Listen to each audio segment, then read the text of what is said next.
Sometimes the heroes of one age fall out of favour and their monuments, once revered, are torn down. It's happening now in Charlottesville, and it happened here in Russia a quarter of a century ago with the collapse of the Soviet Union. But even now, Russians remain divided about the legacy of their past. Back in 1991, the toppling of one Soviet statue in particular became the symbol of a new era. The towering image of Felix Dzerzhinsky, founder of the much-feared secret police, the KGB, was dragged off its pedestal outside Lubyanka, its headquarters, to popular approval. It was right to remove some but not others. I think it was best to take down the statues of Stalin because there are lots of negatives associated with him which have not yet been fully accepted in this country.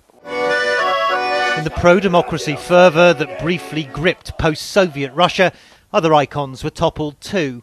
Busts of Stalin and Lenin, often carved by celebrated Soviet artists.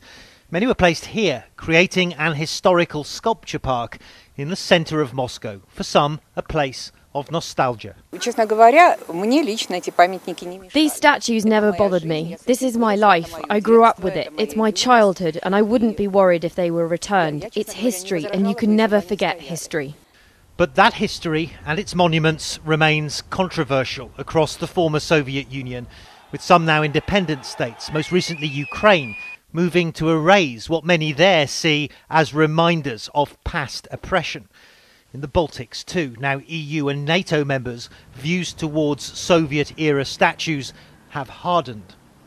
But here in Russia, the picture is more complex. Under Vladimir Putin, Soviet icons have been rehabilitated. Soviet leaders are spoken of not as tyrants, but as strong leaders. And these once despised symbols of Soviet power are once again being revered.